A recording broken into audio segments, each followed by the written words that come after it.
Hey, what's up party people? Sinubukan nga namin tong Bangkok Restaurant. So ito yung isa sa mga highlight ng travel namin sa Thailand. Bago nga tayo pumasok sa bus restaurant nila, dito muna tayo sa holding area. Sa holding area, magbibigayan sila ng refreshment kasi sobrang init po talaga sa Thailand. Opo, mainit po talaga sa kanila. Parang singit din sa atin. Nung time na yan, binigyan kami ng lychee juice or slushy na lychee flavor, and then meron kaming kropek. Kropek lang po yan guys.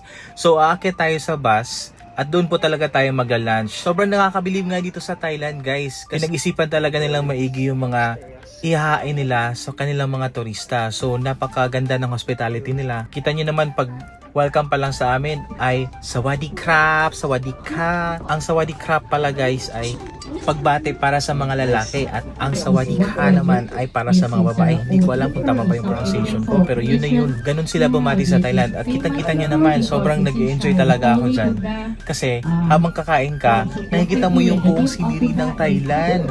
Ang gaganda po talaga, promise. Mapapaisip ka talaga na bakit hindi kaya pwedeng gawin to sa atin. Yung pagka-organisado nila, sobrang gaganda ng mga tourist spots, ang linis, tapos ganitong mga klaseng tourist experience ang binibigay nila sa mga turista nila. So first meal natin guys ay meron tayong chicken satay. Syempre may twist yan, medyo manghang po yan siya kasi parang Thai sauce ata yung nilagay nila. Pero 1 out of 10, 7. Medyo spicy na may moist yung chicken. Okay naman, yung pangalawang dish natin ay Thai style spring roll. Meron po yan dragon fruit puree sauce at saka yung sausawan niya ay Thai green curry. 8 out of 10 yun sa akin. Hindi naman makukompleto yung travel mo sa Thailand kung hindi mo masubukan yung kanilang Tom Yum Goong. Yan yung pinakamasarap nila na soup. Hot, sour, savory, fresh na shrimp. Ayan. So, nung sinubukan ko yan siya guys, ay mapapasabi ka naman talaga na sobrang worth it ng mga kinain mo. At eto pa, ang kanilang stir-fried chicken at kasui. Sobrang nakakasolve naman talaga yung kasui nito kasi sobrang tataba at sobrang creamy. Galang parang kanina pa ako kumakain ng mga ito, isa sa mga anghang dito pagkain nila. Overall, solve naman ito. Medyo nakulangan na ako sa alat at nangingibabaw yung anghang. Pero pasado. 7 out of 10 to sa akin. At ayan guys, makikita mo na ang kanilang Grand Palace. Diyan po nakatira ata yung kanilang hari. Ito yung finale sa main course nila. Pan fry, salmon and red Thai curry sauce.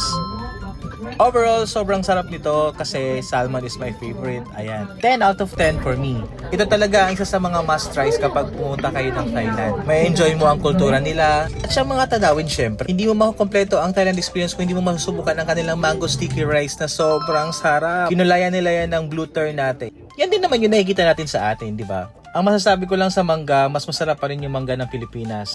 Pero sila ang naka-perfect na technique na pagluluto ng mango sticky rice. At natapos na nga ang aming Bangkok Restaurant experience at sobrang nakakamanga at napakasarap na mga pagkain na inalahinain nila sa amin. Tunay naman talagang babalik-balikan mo ang bansang Thailand. Bye-bye!